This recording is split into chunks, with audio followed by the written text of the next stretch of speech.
안녕하세요. 저는 매일 바쁘게 일하며 살아가는 40대 초반 여자입니다.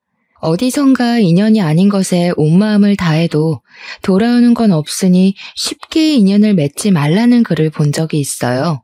인연을 맺는 것이 이토록 신중해야 할 일인지 깨닫지 못했던 예전의 제 모습이 떠올라 사연을 보내봅니다. 제 학창 시절은 비교적 평범했어요. 열심히 공부해서 수도권에 있는 4년제 대학을 나왔는데요. 대학에 입학해서는 성적이 그닥 좋지 않았고 졸업해서도 친구들 따라 취업 준비를 했지만 대기업은 꿈도 못 꾸는 상황이었죠. 그래도 1년이 넘는 취준생 생활에 지쳤던 저는 그나마 가치 있는 중소기업에 빨리 취직해버렸습니다. 그곳에서 저보다 6개월 정도 먼저 들어온 남편을 만나게 되었는데요. 제가 들어온 날부터 사수를 자청해서 일을 가르쳐 주려고 하더라고요. 나이도 3살 많고 이것저것 챙겨주고 알려주는 모습이 듬직해 보였죠. 제가 연애 경험이 많지 않아서 그런지 회식 자리에서 흑기사를 자청해서 술도 대신 마셔주고 살짝 스킨십도 하는데 가슴이 너무 떨리더라고요. 그렇게 남편과 저는 자연스럽게 비밀 사내 연애를 시작하게 되었죠. 연애 초반엔 사무실에서 몰래 사인도 보내고 동료들 몰래 손깍지를 끼는 소소한 행동들이 참 스릴 있더군요. 회사 사람들이 알아챌까 조마조마하면서도 밖에서 몰래 데이트하면서 뜨거운 연애를 지속했답니다. 정말 그땐 남편한테 푹 빠져 있었던 것 같아요. 그런데 남편에게도 한 가지 단점이 있었어요. 남편은 지금 다니는 회사가 너무 작아서 큰 회사로 이직해야겠다는 소리를 입버릇처럼 하곤 했어요. 물고기는 큰 물에서 놀아야 되고 나중에 큰 비즈니스를 할 건데 인맥 넓히는데도 큰 회사가 낫다고요. 사실 저는 지금 회사가 복지도 나쁘지 않고 전망이 밝은 분야라 계속 다닐수록 괜찮을 것 같다는 생각을 하고 있었거든요. 비밀로 해야 하는 연애에 점점 지치기도 했고 미래 계획이 있는 남편이 야망 있어 보여서 굳이 말리지는 않았어요. 그리고 몇 개월이 지났을까 저한테 예고도 없이 회사를 관두었더라고요. 저한테는 미리 말해줄 법도 한데 아침에 회사에 가보니 책상이 비어져 있었어요. 황당해서 전화를 해보니 이미 이직할 회사도 다니고 있다고 걱정 말라기에 안심을 했죠. 그런데 황당하게도 거의 3개월을 그냥 놀더라고요. 데이트할 비용이 없다고 잘 만나지도 않으려고 하길래 제가 만나고 싶은 마음이 더 커서 비용을 다 내가며 만나곤 했네요. 오빠, 이직할 회사 다 정해진 거 아니었어? 어떻게 된 건데? 별거 아니야. 알 거 없어. 지금 알아보고 있어. 왜 답답하게 말을 안 해줘. 어떤 상황인지 나도 알아야지. 아니, 마지막에 연봉 협상하는데 처음에 말했던 거랑 너무 다르잖아. 제일 중요한 게 연봉인데 이렇게 장난치는 회사 뻔한 거 아니야? 그런 데 갔다가 고생만 해. 그 회사가 어디였는데? 나도 좀 알아보게. 됐어. 다 끝난 걸 왜 자꾸 들춰? 지금 더 괜찮은 회사랑 조율 중이니까 기다려. 오빠 못 믿어? 알아서 잘하겠지 하는 마음으로 돈 때문에 스트레스 받지 말라고 용돈도 가끔 찔러주고 반찬도 해주면서 뒷바라지를 했어요. 제 월급도 많지는 않아서 넉넉하진 않았지만 그래도 내 남자 길을 펴주기 위해 노력하자는 마음이 더 컸거든요.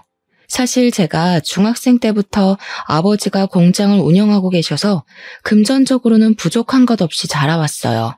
취직해서도 부모님께서 용돈을 따로 챙겨주셔서 사고 싶은 걸 못 사는 경우는 없이 살아왔답니다. 그래서 남편한테도 돈 아끼지 않고 제 나름대로 최선을 다하려고 했죠. 남편 생일에 갖고 싶다던 운동화를 사주니 눈이 휘둥그레지며 월급으로 생활비 내면 빠듯할 텐데 괜찮겠냐고 걱정을 해주더라고요. 그래서 사실 아버지가 공장을 하셔서 좀 도와주신다고 간단히만 말을 했거든요. 그랬더니 장인어른 될 분이 비즈니스를 하시니 자기와 아주 잘 맞을 것 같다며 희죽대며 좋아하더라고요. 결혼 얘기는 한 적도 없는데 장인어른이라고 하니 결혼 생각이 있긴 있나 보다 싶어서 저도 무의식적으로 남편과의 미래를 그렸던 것 같아요. 사실 사회생활하며 진지한 연애를 한 게 남편이 처음이었으니까요. 그 후로 종종 장인어른 사업은 잘 되시냐고 물어보길래 나랑 결혼 생각이 있으면 백수 사위는 절대 안 보실 분이니까 얼른 취직부터 하라고 닥달했죠. 드디어 남편이 새로운 회사로 취직을 하게 되었어요. 그런데 전에 다녔던 회사보다 더 규모가 작고 솔직히 말하면 별 볼 일 없는 곳으로 갔더라고요.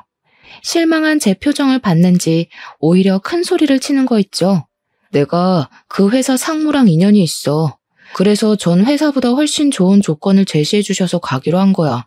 너는 아무 걱정 말고 나만 믿고 있으면 돼. 남편이 이제 취직도 했으니 슬슬 결혼 준비를 하자고 하더라고요. 저는 먼저 프로포즈나 제대로 하라고 못 박았습니다.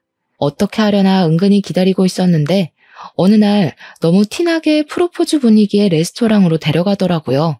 로맨틱한 저녁을 먹으면서 꽃다발과 프로포즈 반지도 받고 남편이 떨리는 목소리로 결혼하자는 말을 하는 걸 들으니 이 사람이 진심으로 나를 사랑하는구나 싶었어요. 이날은 세상에서 가장 행복한 여자가 된 것 같은 기분이 들었답니다. 그렇게 결혼을 하기로 하고 먼저 제 부모님을 뵈러 간 날이었어요. 예비 사위가 온다고 엄마가 한상 부러지게 차려두셨더라고요. 평소에도 어른들에게 넉살 좋게 대해서 그런지 부모님이 남편의 호탕한 모습을 꽤 마음에 들어 하셨어요. 식사 후에 아버지와는 진지하게 사업 얘기도 하고 아버지 공장에 대해서도 물어보고 하더라고요. 부모님은 자신감 있는 모습이 마음에 든다며 결혼하고 싶으면 하라고 허락해 주셨어요. 그 다음 주엔 시부모님 댁을 처음 찾아갔는데 얼마나 긴장을 했는지요. 식사는 따로 하지 않고 간단하게 다가만 먹으며 얘기를 나눴는데요. 남편 온다고 이틀 전부터 음식을 준비했던 엄마가 떠올라 마음이 썩 좋지는 않더라고요. 불편한 분위기에서 밥 먹는 것보단 간단하게 뵙는 것도 좋다고 애써 마음을 다독였어요. 수도권에 있는 아파트에서 두 분이 사시는데 시아버지는 은퇴하고 소일거리로 경비 일을 하고 계시고 시모는 요양보호사 자격증까지 땄다가 너무 힘들어서 관두셨다고 하더라고요. 우리는 노후 준비 다 해놨으니까 우리 걱정은 말고 너희나 잘 살면 된다. 그래도 아들 효도는 받으셔야지. 나만 믿어 엄마. 우리 아들이야 세상 믿음직하지. 그런데 새아기 아버님이 사업을 하신다며? 네, 그냥 공장을 작게 하고 계세요. 아들한테 듣기로는 작은 정도가 아니던데. 우리 아들도 사업에 관심이 많아. 앞으로 아버님이 많이 도와주셨으면 좋겠네. 이런 말 듣는 게 좀 껄끄럽긴 했지만 어른이 하는 말씀이라 그냥 웃어 넘겼어요. 그런데 양가 상견례까지 마치고 결혼식까지 순조롭게 흘러갔습니다. 결혼 준비할 때 시모와 마찰이 있지 않을까 걱정스러웠는데 하고 싶은 대로 하라고 그냥 두시더라고요. 하지만 결혼은 현실이라고 경제적인 문제에서 마찰이 일어나긴 했죠.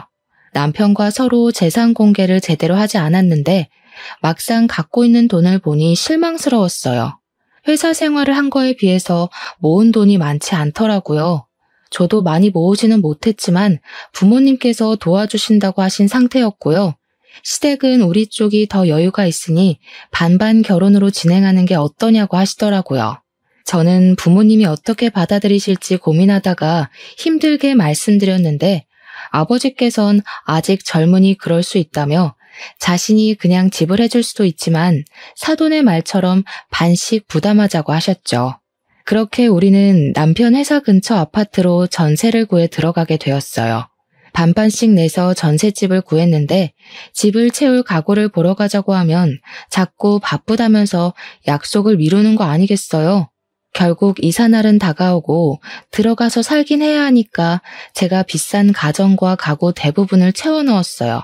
관심도 없다가 내가 냉장고 배송되었다고 하면 쪼르르 달려와서 호들갑 떨면서 좋아하는데 얄밉기도 했죠.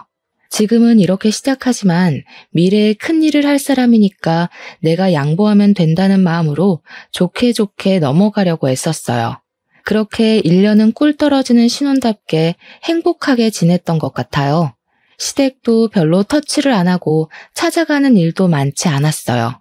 생각보다 고부 갈등이 없으니 결혼을 잘한 것 같단 마음도 들더라고요. 근데 어느 날부터 남편이 회사에 다녀오면 매일 불평을 하기 시작하는 거예요. 저는 칼퇴근을 하는 편인데 남편은 저보다 항상 늦게 오거나 야근하는 일이 잦긴 하더라고요. 남편이 징징거릴 때마다 타일러도 보고 나도 힘들다고 짜증을 내보기도 했죠. 하루는 저녁에 퇴근해서 집에 들어왔는데 남편이 런닝 차림에 텔레비전을 보며 낄낄거리고 있더라고요.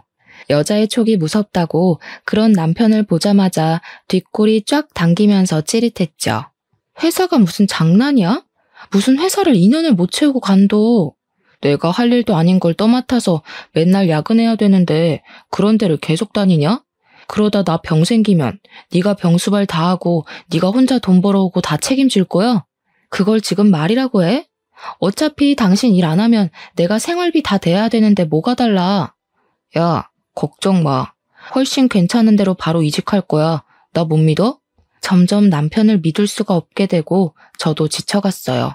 이번엔 또 얼마나 걸려서 새 직장을 찾을 건지, 몇 년 지나도 백수로 지내면 어떻게 해야 할지 별별 생각이 다 들었답니다. 제가 회사에 가 있는 동안 집에서 도대체 뭘 하는 건지, 저녁에 와보면 돼지우리가 따로 없었는데요. 밥도 제가 차려놓고 간 것만 먹고요. 식탁에 꺼내놓지 않으면 찾아서 먹지도 않는 것 같더라고요. 설거지는 당연히 안 하고 제가 차려놓은 그릇 그대로 식탁에 둬서 다 말라붙어 있고요. 과자만 사서 먹는 건지 쓰레기통엔 과자 봉지가 가득하고 정말 미치겠더라고요. 저는 출근하려면 새벽부터 일어나야 하는데 백수 남편 밥까지 차려놔야 한다니 믿어지시나요? 너무 진절머리가 나서 이제는 안 차려놓을 거니까 알아서 꺼내 먹던지 라면을 끓여 먹던지 마음대로 하라고 으름장을 놓아버렸죠. 그랬더니 이제는 배달 음식을 시켜 먹더라고요. 들어가는 생활비는 점점 늘어나기 시작했죠. 결혼 전에는 화장품 다 쓰면 바로 백화점 가서 샀는데 이젠 인터넷 쇼핑으로 제일 저렴한 것만 검색해보고 그것마저도 쉽게 결제를 못하는 지경에 이르렀어요. 배달 음식을 매일 시켜 먹으면 어떡해? 생활비가 배로 늘었어. 너 지금 돈 번다고 유세하냐? 걱정 마. 사업해서 성공하면 몇 배로 갚아준다. 도대체 번다는 그 돈을 언제 벌 건데? 사업은 언제 할 건데? 생활비 쪼들려 죽겠다고. 돈을 모아야 사업을 할 거 아니야. 가뜩이나 일 안 되는데 자꾸 옆에서 쪼아댈래? 너 아버님한테 용돈 많이 받잖아. 왜 돈 없는 척하고 그래? 뭐라고? 당신 지금 우리 아빠 믿고 이러고 있는 거야? 나 돈 진짜 없어. 화장품도 하나 제대로 못 산다고. 화장품 비싼 거 좀 사서 바르지 마. 그런다고 호박이 수박되냐? 그렇게 매일이 전쟁이었어요. 어느 순간부터는 제가 퇴근하면 방에서 나오지도 않더라고요. 저도 굳이 마주치고 싶지 않아서 서로 말 안 하고 사는 시간만 늘어났죠. 양가 부모님이 걱정하실까봐 말하지 못했는데 다 털어놓아 버릴까 싶은 마음도 들었어요. 다행히도 몇 개월이 지나 취직을 하긴 했어요. 점점 회사를 낮춰가는 게 뻔히 보였지만 그래도 백수로 지내는 것보단 나으니까 일단 축하한다고 길을 살려줬죠. 이번에는 아주 첫날부터 불평불만이 대단하더라고요. 전철에서 왕복 2시간을 견디는 게 너무 시간 낭비라나요? 저는 전셋집 얻은 처음부터 회사까지 왕복 2시간이 넘었는데 말이에요. 무조건 6개월만 버티라고 타일러도 보고 관두지만 말라고 사정까지 해봤네요. 매일매일 퇴근하고 문 열면 남편이 있을까봐 조마조마한 심정을 누가 알까요? 웃긴 건 두려웠던 일이 막상 벌어지자 아무렇지도 않았다는 거예요. 이번엔 1년도 못 채우고 직장을 관뒀더라고요. 화가 머리끝까지 나서 남편이 말해도 대꾸도 안 하고 없는 사람 취급을 하며 며칠을 지냈어요. 남편은 요즘은 생산직이 돈을 많이 준다며 힘들어도 1년만 일해서 그 돈으로 사업을 할 거라고 하더라고요. 일이 금방 구해졌는지 바로 다음 날부터 공장으로 출근을 했답니다. 저는 얼마나 견딜지 두고 보잔 마음뿐이었죠. 몇 개월 동안은 열심히 다니더라고요. 통장에 찍히는 월급을 자랑스럽게 보여주는데 많이 벌긴 하더라고요. 이대로만 하면 금방 돈 모은다고 얼마나 기세등등 하던지요. 저도 열심히 하는 남편을 다시 한번 믿어보기로 했어요. 그래도 남편이니까요. 힘든 일 하니까 보양식 위주로 더 잘 챙겨 먹이려고 하고 한약도 지어서 먹여가며 응원해줬네요. 그런데 많이 버는 만큼 남편 씀씀이는 점점 커지는 느낌이 들었어요. 세탁하려고 옷 정리하다 놀랄만한 금액의 식당 영수증이 나오는 건 예사였고요. 차를 바꾼다고 외제차를 보러 다니질 않나 기분이 쎄하더라고요. 힘들게 번 돈 엄한데 쓰지 말라고 한 소리 했더니 신경 끄라고 신경질을 내는 게 아니겠어요? 아니나 다를까 그 후부터 슬슬 짜증을 내는 날이 늘기 시작했죠. 그런 남편의 모습을 보니 또 시작됐구나 하는 생각이 들어 가슴이 덜컹했답니다. 불행은 가장 평범한 하루에 불쑥 들어온다고 하잖아요. 밤에 일을 하고 아침에 들어온 남편이 출근하는 저를 보자마자 인상을 구기더라고요. 남편은 밤새 힘들게 일하고 들어왔는데 마누라는 뽀얗게 화장하고 꿀빨로 가니까 좋냐? 아침부터 왜 시비야? 나도 회사에서 힘들어. 나도 그 회사 다녀봤는데 널널한 거 누가 몰라? 이 공장은 사장이 영 글렀어. 남자들만 힘든 일 시키고 힘들어 미치겠다.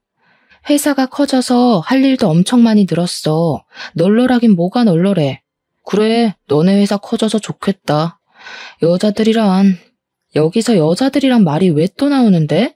공장 아줌마들도 맨날 수다나 떨고 커피나 마시고 일은 남자들이 다 하고 더러워서 못 해먹겠다 진짜. 또 관둔다고 하기만 해? 나 진짜 못 참아?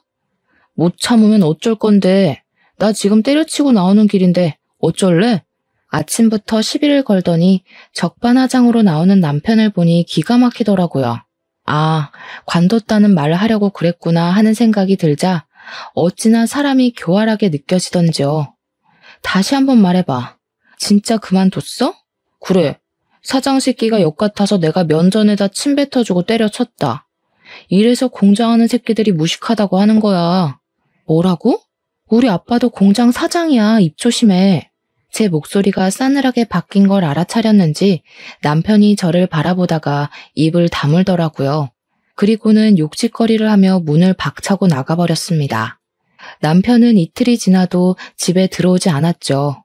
저도 마음이 심란했지만 연락도 일절하지 않았어요.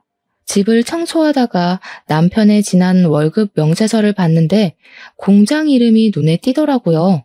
사실 얼마 못 가 관둘 걸 예상하고 있어서 어디에 다니는지 신경도 안 썼거든요. 공장 이름이 낯익어서 대표 이름을 확인해보니 역시나 아버지의 친한 지인분이셨어요. 예전에 아버지 따라서 공장으로 놀러 간 적도 있었고 제 결혼식에도 오셨을 정도로 잘 아는 분이었답니다.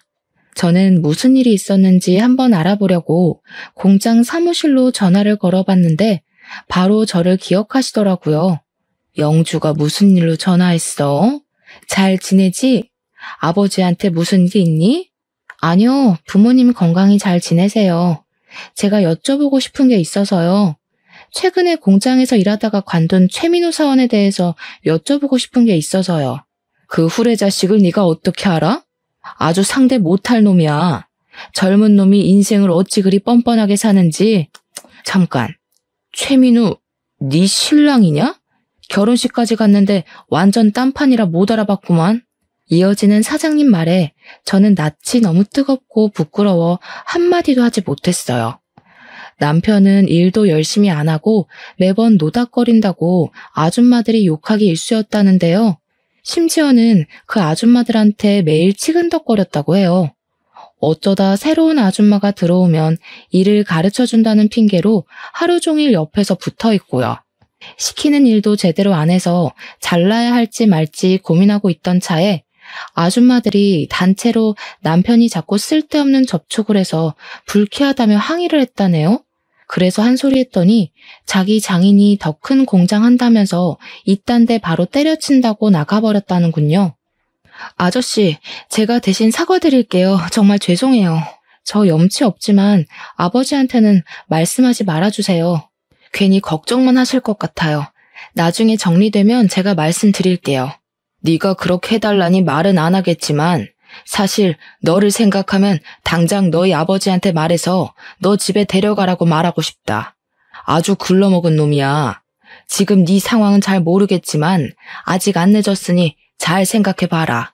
예전에 같은 회사에 다닐 때만 해도 남자답고 젠틀한 성격을 가졌다고 생각했는데 사장님의 말을 들으니 내가 아는 남편이 정말 맞는지 혼란스러웠어요. 그동안 취직자리 구하면서 스트레스를 많이 받아서 그럴까? 아님 나랑 결혼해서 변한 걸까? 별 생각이 다 들었죠. 그때 시모에게 전화가 와서 어쩔 수 없이 전화를 받았어요. 시모가 낮고 쌀쌀맞은 목소리로 집에 당장 오라는 거 아니겠어요?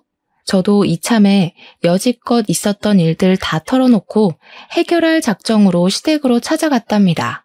시댁 현관문을 열고 들어가니 시모는 팔짱을 끼고 저를 쏘아보고 있고 남편이 소파에 대자로 누워 핸드폰을 보며 희죽대고 있더라고요. 남편이 저를 흘끗 보더니 등을 휙 돌리는데 얼마나 기가 차던지요. 너는 남편이 집을 나갔는데 찾는 전화 한 통이 없니? 난 너처럼 매정한 애는 처음 본다. 직장 잃은 남편 위로는 못해줄 망정 바가지나 긁어대고. 너 여지껏 우리 아들 이렇게 대접했니? 제가 한 번도 말씀 안 드렸는데 아드님이 회사를 몇 번을 때려쳤는지 아세요? 결혼 생활 동안 백수로 지낸 게 몇 년인지 아시냐고요. 그동안 제가 생활비 다 내고 어머님 용돈도 안 끊기게 꼬박꼬박 드렸잖아요. 그거 다 남편 월급이 아니라 제 월급으로 어머님 용돈을 드렸다고요. 아드님 때문에 속이 썩어 문드러진 건 저예요, 어머님. 어디서 시부모한테 말대답을 따박따박해? 남편이 일 구할 동안은 당연히 일하는 마누라가 생활비를 대는 거지. 그럼 너희 생활비를 부모가 대주니? 부부는 일심동체인데 남편이 어려우면 돕는 건 당연한 거지. 어디서 유세는? 그리고 매달 용돈이 꼴랑 얼마나 된다고 그거 준다고 이 난리를 쳐? 이게 어디서? 시모가 얼굴이 벌개지도록 악을 쓰는 모습을 보고 있으니 말로는 통하지 않을 것 같더라고요. 갑자기 시모가 제 머리채를 잡고 흔들었어요. 태어나서 한 번도 당한 적 없는 폭력을 당하니 정신이 아득해지면서 쓰러질 것 같았어요.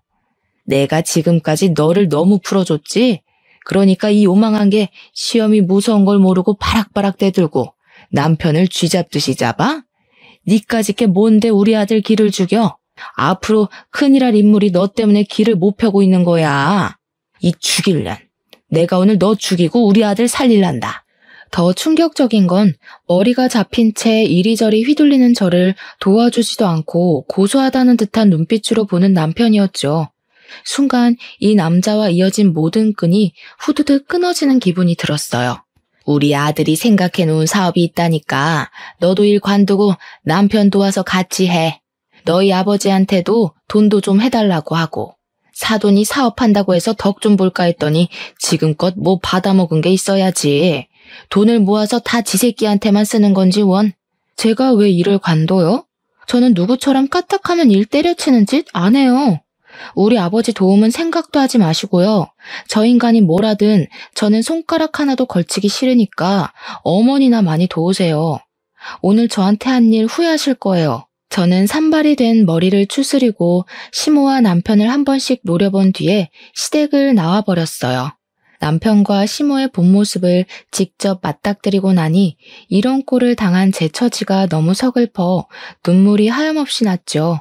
그 후로 한 달이 넘도록 남편은 아무 연락도 없이 시댁에서 돌아오지 않았죠. 오히려 혼자 조용히 지낼 수 있으니 남편과 살 때보다 편하게 느껴져 만족감까지 느껴졌네요. 그러다가 퇴근하고 돌아왔는데 남편이 턱하니 집에 들어와 있더군요. 머리도 말끔하게 올리고 빳빳한 셔츠를 깔끔하게 입고 당당하게 식탁 의자에 앉아 있는데 어디 선보러 나온 줄 알았네요. 식탁에 뭔가를 탁 하고 던져놓길래 봤더니 무슨 마케팅 대행사 대표라고 명함까지 팠더라고요. 나 사업 시작했다. 나한테 잘못했던 거 지금 싹싹 빌어. 그럼 용서해 줄게. 나중에 나 성공하면 기회 없다. 저는 뭔 소리를 하나 싶어 그저 한심한 눈빛으로 바라볼 뿐이었죠. 알고 보니 시부모가 아파트 담보대출까지 받아서 사업 자금을 내줬더라고요. 월세 비싼 곳에 사무실까지 내고 일도 아직 없으면서 직원까지 한 명 뽑아놨답니다. 그러거나 말거나 저는 남편이 하는 일에 어떤 관심도 가지지 않았어요. 얼마 못 가서 남편의 흥미가 떨어질 거라는 걸 알고 있었거든요. 역시나 고객과 계약 따내기가 어렵다며 징징거리는 날이 늘어났답니다. 저는 남편의 사업 얘기엔 대꾸도 하지 않았고 철저한 무관심을 보여주었죠. 남편은 그런 제 태도에 화를 많이 냈어요. 너는 남편이 힘들다는데 어떻게 관심이 이렇게 없냐? 내가 잘 돼야 너도 사모님 소리 듣고 떵떵거리며 살 거 아냐. 이러고도 우리가 부부야? 부부는 힘들 때 서로 돕는 거지. 난 사업의 사자도 모르는데 무슨 수로 도와? 당신이 잘할 수 있다며. 열심히 해봐. 어느 순간부터는 시어머니도 하루가 멀다 하고 전화를 했답니다. 저한테 어떻게 했는지도 다 잊어버린 건지 그렇게 뻔뻔하게 나올 수 있는 걸까요? 너는 남편 사업이 힘든데 같이 해서 일으킬 생각을 해야지. 도대체 뭐 하는 애니? 사무실 좀 가서 들여다보고 좀 해라. 돈이 얼마가 들어갔는데 망하면 큰일 난다. 사는 집을 담보로 돈을 끌어다 줬으니 망할까봐 무척 애가 타는 모양이었어요. 제가 연락도 차단해버리니 아예 남편과 시모가 집에도 같이 오더군요. 시모는 전과 다르게 사근사근한 목소리로 말을 걸었지만 전 대꾸도 하지 않았죠. 그랬더니 매일 제가 퇴근하는 시간에 맞춰서 저녁까지 차려두고 기다리더라고요. 예, 너 먹으라고 갈비찜 좀 해왔다. 푹푹 먹어. 일하는 게 힘든지 점점 말라가는 것 같니? 오늘은 구수한 청국장 좀 끓여봤다. 너 이거 좋아하지? 많이 먹어라. 남편이 집까지 와서 일을 하는 모습을 보여주니까 진정성 있게 보이기도 했어요. 사업이 어떻게 돌아가나 한번 들여다볼까 싶어지더라고요. 그래서 큰맘 먹고 남편 사무실을 처음 찾아가 봤죠. 인테리어도 깔끔하게 잘 해놔서 나름 전문적인 느낌도 들고 잘해보면 괜찮을 것 같았답니다. 제가 사실 회사에서 마케팅 영업을 담당하고 있어서 남편 사업 분야에 대해 꽤 알고 있긴 했어요. 재정 상태부터 쭉 살펴보니 허점도 많고 해결해야 할 부분도 눈에 많이 띄었어요. 남편한테 지나가는 말로 대충 설명해줘도 알아듣지도 못하기에 결국 제가 나서서 하나씩 고쳐주기 시작했죠. 놀랍게도 제가 손댄 지 얼마 되지 않아서 수익이 조금씩 나기 시작했답니다. 지켜보던 남편도 역시 회사에서 배운 게 많다며 치켜 세워주고 소식을 들은 시부모도 우리 며느리가 최고라며 비싼 소고기까지 결혼하고 처음 사주더라고요. 사업이 쑥쑥 커가는 게 눈에 보이니까 저도 잘하고 싶은 욕심이 생겼죠. 아버지가 모임에서 아는 대표님들이 많은 걸 알았기 때문에 부탁을 좀 해서 계약도 많이 따낼 수 있었어요. 적자였던 사업의 규모가 순식간에 커지기 시작했고 제가 할 일은 점점 늘어갔어요. 저는 회사에서 퇴근하면 쉬지도 못하고 남편 사무실로 가서 일을 해야 했어요. 남편은 고객 관리를 한다면서 밖으로 나가 있는 날이 많았고 정작 모든 일은 제 몫이었답니다. 사업이 커질수록 남편은 달라져만 갔어요. 아침에 출근할 때 보면 보지도 못한 명품 셔츠를 턱 걸치고 있고 비즈니스를 하려면 비싼 시계를 사야 한다는 둥 외모 치장에 열중을 했죠. 저는 일에 치여서 옷을 챙겨 입을 정신도 없는데 말이에요. 언제부터인가 숟가락 들 힘도 없이 몸에 힘이 쭉 빠지고 피곤한 날들이 계속되었어요. 새벽에 출근해서 밤 11시에 집에 오는 생활을 계속하다 보니 몸에 한계가 왔다는 걸 느낄 수 있었는데요. 남편에게 몸이 아프다고 말해도 무슨 약속이 그렇게 많은지 아침마다 뛰어나가기 바빴죠. 시모에게도 힘들어서 몸살 날 것 같다고 말해봤는데 이참에 회사 때려치고 남편 일이나 도우라지 뭐예요? 그러던 어느 날 출근 준비를 하는데 밑에서 뭐가 후두둑 떨어지기 시작했어요. 너무 놀라 화장실로 달려갔는데 하혈을 하고 있었고 생리통보다 심한 통증이 배와 등에서 휘몰아치기 시작하더라고요. 너무 아파서 정신을 잃을 정도였죠. 혼자 식은땀을 뻘뻘 흘리며 배를 움켜잡고 있다가 목소리를 짜내어 남편을 불렀어요. 이미 나가버렸는지 아무 기척도 없었답니다. 저는 방으로 기어나와서 엄마에게 간신히 전화를 걸었어요. 저의 죽어가는 목소리를 듣자마자 엄마가 한달음에 달려오셨죠. 엄마는 얼굴이 하얘져 쓰러져 있는 저를 산부인과로 데려가셨어요. 저는 임신 4주에 들어선 몸이었지만 이미 계류유산을 했다는 것이었죠. 일을 하느라 아기와 내 몸을 돌보지도 않았다는 사실에 너무 괴로워 눈물만 흘렀어요. 흐려진 눈에 남편과의 일들을 말할 수 없어 오랫동안 연락을 못 드렸던 엄마의 얼굴이 들어왔어요. 예전보다 많이 늙어버린 엄마가 저와 함께 울고 계셨죠. 엄마의 부축을 받으며 집에 돌아온 후에도 나 때문에 아기가 가버린 것 같아 하염없이 눈물만 흘렀어요. 아무것도 먹고 싶지 않았지만 억지로 엄마가 떠먹여주는 미역국을 받아 먹었죠. 아침에 엄마와 통화를 했던 남편은 늦은 오후가 되어서야 집에 들어오더군요. 며칠 푹 쉬어. 아기는 또 가지면 되지. 너무 울지 말고. 근데 보통 엄마들은 본능적으로 알지 않나? 몸 좀 잘 보살피지. 에휴. 어떻게 저런 말을 할 수 있는지 기가 막혔어요. 아프다고 말할 때는 듣는 척도 안 하더니 말이에요.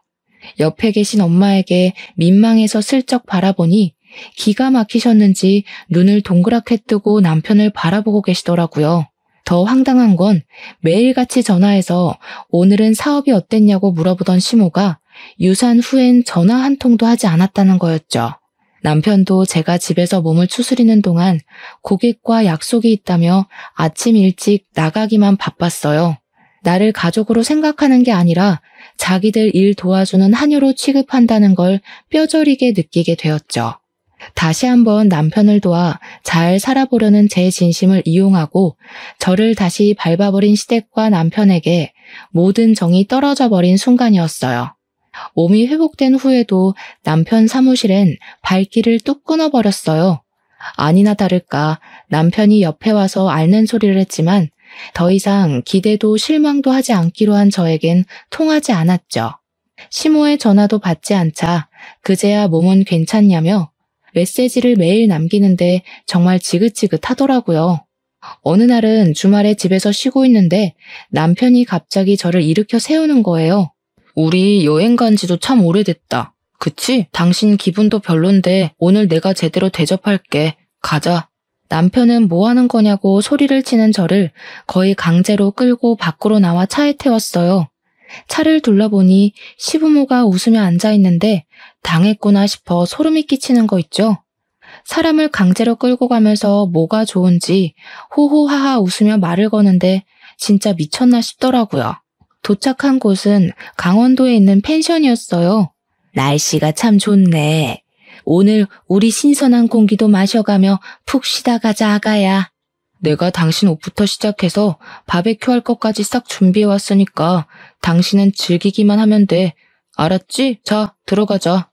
세 사람과 마주치기 싫어서 방에만 있으니까 남편이 저녁 차려놨다며 또 사람을 질질 끌고 가더라고요. 개걸스럽게 삼겹살을 먹는 얼굴들을 보기도 싫어서 깨작거리고만 있었어요. 그때 전화가 울려서 받았더니 엄마의 흐느끼는 소리가 들렸어요. 너 걱정할까봐 말을 안 하고 있었는데 사실 아빠 공장이 많이 힘들었어.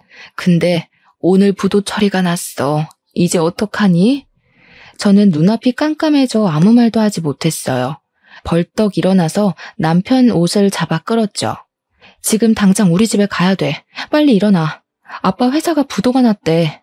그동안 남편과 시모한테 휘둘리느라 정작 우리 부모님에겐 신경도 못 썼다는 사실에 너무 화가 나서 뜨거운 눈물이 흘렀어요. 여기 강원도야. 이미 터진 일을 뭐 어떡하라고. 지금 가나 내일 아침에 가나 뭐가 달라져. 너 먼저 내일 아침에 출발해 그럼. 저는 주체할 수 없이 서러움이 북받쳐서 꺽꺽대며 울기 시작했죠. 시부는 큰 헛기침을 하며 펜션 안으로 들어가 버렸고 시모가 저에게 다가와 어깨를 감싸주었어요. 예, 이럴 때일수록 네가 정신을 차려야지. 그만 울고 자자. 나랑 저쪽으로 가서 심호흡하면서 진정하자. 저는 어린아이처럼 울면서 시모 손에 이끌려서 펜션 뒷마당으로 걸어갔죠. 그런데 갑자기 시모가 저를 세게 밀쳐버리는 것 아니겠어요? 저는 중심을 잃고 땅바닥에서 대굴대굴 굴러버렸어요. 몸이 멈춘 뒤에 너무 놀라서 심으로 올려다보니 표독스러운 눈빛이 저를 노려보고 있었죠. 너 당장 우리 아들이랑 이혼해. 이제야 사업 시작해서 기 좀 펴고 있는 애한테 무슨 짐을 지게 하려고? 도움 좀 받을랬더니 그새를 못 참고 홀랑 망해버려? 재수 없어서야 아주. 어머니가 사람이에요? 어떻게 그런 말을 하세요? 지금껏 제가 어떻게 했는데. 나이 드셨으면 마음 좀 곱게 쓰세요. 네가 뭘 했는데? 몸 하나 간수 못해서 애까지 잃어버린 게 어디서 잘했다고 말대답이야. 너는 처음부터 맘에 안 들었어. 아들이 좋다니까 참고 넘어간 거지. 우리 아들 인생 막지 말고 당장 떨어져. 저도 인간 같지도 않은 당신들하고 다시는 엮일 마음 없어요. 그 못돼 처먹고 인간 같지도 않은 아들 끼고 한번 잘 살아보세요. 저는 그 길로 핸드폰만 챙겨서 펜션을 나와버렸죠. 택시가 올 때까지 어두운 산길을 휘청거리며 걸어가는데 흘러나오는 눈물은 참을 수가 없더라고요. 그렇게 저는 바로 합의 이혼을 했어요. 남편도 기다렸다는 듯이 바로 도장을 찍더라고요.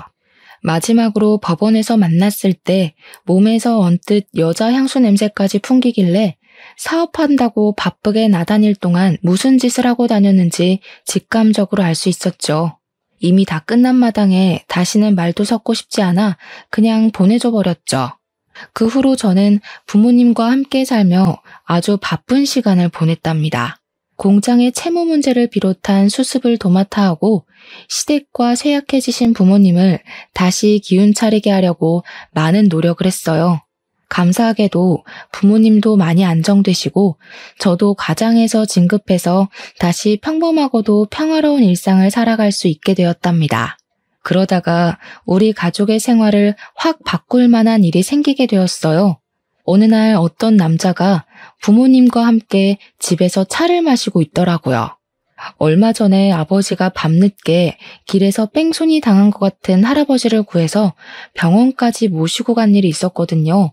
그 할아버지의 아드님인데 생명의 은인이라며 살해를 하고 싶다고 계속 아버지에게 연락을 하셨다네요. 아버지는 그럴 일은 아니라며 계속 거절을 하셔서 집까지 찾아왔던 거였죠. 신기하게도 두 집안은 매년마다 자주 만나면서 점점 친해지게 되었어요.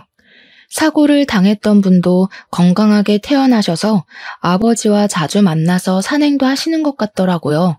그러다 보니 저보다 4살 많았던 아드님과 저도 반말을 할 정도로 급격하게 가까워졌고 서로 호감이 생겨나게 되었죠.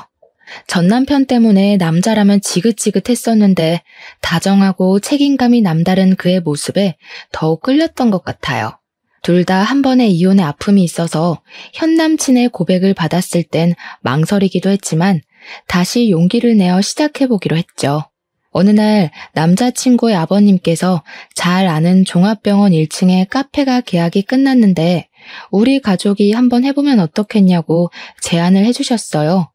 아버지가 힘든 상황이라는 걸 아시고 도움을 주고 싶은 건 알 수 있었지만 너무 과분해서 거절하기로 했죠. 하지만 아버님도 생명의 은인인데 아무것도 안 하면 너무 서운하다며 물러서지 않으셨답니다. 결국엔 아버지가 카페를 하기엔 너무 연로하셔서 제가 운영을 하기로 했어요. 알고 보니 현재의 남자친구의 아버님은 사고 당하시기 전까지 병원장으로 일하셔서 그런 제안을 하실 수 있었던 거였어요. 카페의 규모와 수익이 생각보다 어마어마해서 오랫동안 다녔던 회사를 관두고 이쪽으로 전념할 수밖에 없겠더라고요. 동료들과도 섭섭하게 작별했는데 그때 전 남편에 대한 새로운 사실도 알게 되었죠. 사실 흠이 될까 싶어 이혼했단 얘기를 딱히 하지 않았는데 퇴사하면서 다 털어놨었거든요. 인사과에서 일하는 친한 동료가 마지막에 말해주더라고요. 진짜 오래된 일이긴 한데 네 전 남편 사실 쫓겨난 거야. 그때 당시에 너랑 사귀고 있는 건 몰랐는데 다른 여직원한테 성추행한 걸 걸려서 인사과에서 경고했더니 바로 나가버리더라. 쫓겨난 거나 다름없지 뭐. 너랑 결혼했을 때 내가 말도 못하고 얼마나 놀랐는 줄 아니? 이제는 어떤 인간인지 누구보다 잘 알기에 놀랍지도 않더라고요. 좀 더 일찍 놔버리지 못한 후회만 있을 뿐이었죠. 알고 보니 저는 일을 할 때 에너지가 나오는 사람이더라고요. 카페 일을 새롭게 시작하니 정말 재미있어서 매일을 신나게 일했답니다. 옆에서 지켜보는 남자친구도 쉬엄쉬엄하고 자기랑 좀 놀아달라고 할 정도였죠. 저는 주로 안쪽에서 관리 업무를 했기에 홀에 나가는 일은 거의 없는 편이었는데요. 어느 날 알바생이 못 나오게 되어 제가 홀에서 일을 해야 하는 날이 생겼답니다. 운명의 순간은 꼭 그럴 때 찾아오나 봐요. 테이블을 닫고 있는데 어디선가 쳐다보는 시선이 느껴져서 돌아보니 세상에 시모와 전 남편이 떡하니 보이더라고요. 너무 놀라서 그대로 굳어버렸고 시모가 의기양양한 표정으로 저한테 걸어오더라고요. 아니 이게 누구야? 원수는 어디서 만난다더니 남편 버리고 잘 사는 줄 알았더니 여기서 홀서빙이나 하고 있니? 저는 대꾸할 가치도 못 느껴서 안쪽으로 들어가려고 했죠. 갑자기 시모가 제 어깨를 꽉 움켜잡는 것 아니겠어요? 야 이년아, 어딜 도망가? 너 우리 아들 얼굴 봤어 못 봤어? 너랑 헤어지고 스트레스 받아서 우리 귀한 아들이 암에 걸렸어. 이게 다 너 때문이야. 너 때문에 사업도 다 망하고 집도 날아가고. 너 당장 내 돈 물어내. 이 남편 잡아먹은 년아. 시모가 악을 쓰며 저한테 달려들더라고요. 병원의 사람들이 다 저를 쳐다보며 수군대는 것 같았죠. 시모가 또 내 머리채를 잡으려고 손을 뻗더군요. 그래서 냉큼 시모의 뒷다리를 걸어 넘어뜨려 버렸습니다. 땅바닥에 내팽겨친 시모가 얼굴이 벌개져서 나를 잡으려고 악을 썼죠. 저는 너무 화가 나서 설거지하는 양동이에 얼음을 잔뜩 담아와서 시모 얼굴에 그대로 던져버렸습니다. 시모가 물에 젖은 생쥐꼴로 벌떡 일어나서 몸을 파르르 떠는 게 가관이더라고요. 이 정신 나간 할망구가 남 탓하는 버릇을 아직도 못 고쳤네? 누울 자리 보고 다리를 뻗어야지 어디서 행패야 행패가. 내가 아직도 당신 며느리로 보여요? 당신 아들 암 걸린 게 왜 내 탓이에요? 우리 집 망했다고 이때다 싶어 쫓아낼 땐 언제고 누구한테 돈을 물어내래. 이혼 전에 당신 아들이 바람핀 거 내가 모를 것 같아? 지금 다시 소송 한번 걸어볼까? 제 말을 듣고는 눈에 띄게 야위고 거무칙칙하던 전 남편 얼굴이 하얗게 변하더라고요. 그때 전 남편 뒤에서 불쑥 한 남자가 나오더니 저에게 걸어왔어요. 저를 보러 온 제 남자친구였죠. 이미 상황을 다 본 것처럼 침착한 얼굴로 제 옆에 서더니 어디론가 전화를 걸어 한참을 통화했어요. 병원에서 이렇게 소란을 피우시면 강제 퇴거 조치를 내릴 수밖에 없습니다. 알아보니 병원비도 꽤 밀리셨던데 오늘까지 완납 못하시면 이 병원에서는 더 이상 치료받으실 수 없을 겁니다. 당신이 뭔데 병원 이용하는 환자한테 나가라 말아야? 정신병자 아니야? 현 남친은 가만히 제 어깨를 감싸 안았어요. 그걸 보던 전 남편의 입술이 덜덜 떨리는 걸 볼 수 있었죠. 뭐야? 당신 남자 생겼어? 나를 두고 어떻게 이럴 수가 있어? 이혼한 지 몇 년이 지났는데 당신이야. 너야말로 정신병자야? 그러는 지는 여자들한테 틈만 나면 치근덕거린 거 내가 모를 것 같아? 당신들 쫓아낼 수 있는 권한 정도는 충분히 있으니까 제 걱정은 마시고요. 지금부터는 저분들하고 말씀하세요. 사실 현 남친은 이 병원에서 일하는 의사였고 아버지가 병원장이었기에 확정된 건 아니지만 거의 차기 병원장으로 낙점된 상태였거든요. 진료 끝나고 비는 시간이 있으면 수시로 제 얼굴을 보러 카페에 오곤 했기에 큰 소리가 들리자 바로 달려왔던 거였어요. 시모와 전 남편이 동시에 뒤를 돌아보자 어느새 경비원들과 업무과 직원들이 서 있더라고요. 당황한 시모는 현 남친 앞으로 가서 연신 허리를 굽신거렸답니다. 저희 사정 좀 봐주세요. 몸이 아픈 사람을 이렇게 쫓아내면 어떡하나요? 아가야, 정말 미안하다. 내가 이렇게 사과하마. 저를 향해 연신 손을 비비는 시모를 뒤로하고 남자친구는 저를 데리고 카페 안쪽으로 들어가 버렸죠. 원무과 직원들이 시모와 전 남편에게 다가와서 뭐라고 말하자 시모는 울먹이고 전 남편은 하늘만 바라보고 있었어요. 나중에는 무릎까지 꿇고 싹싹 비는데 직원이 일어나라고 끌어올리는데도 꿈쩍도 안 하더라고요. 병원비가 없는 모양인데 저런다고 달라질 것도 없는데 말이에요. 전 남편은 결국 퇴원당한 것 같았고 이후로 다시는 그들의 얼굴을 보지 않고 살 수 있었죠. 저는 여전히 병원 카페를 운영하며 바쁘게 지내고 있고요. 지금 남자친구와 곧 결혼하기로 해서 준비하느라 더욱 바빠질 예정이랍니다. 하지만 제 인생 어느 때보다 보람차고 행복하게 살고 있어요. 자신만의 행복을 용감하게 찾아가고 싶은 분들에게 제 사연이 힘이 되었으면 하는 마음으로 글을 마칠게요. 들어주셔서 감사합니다.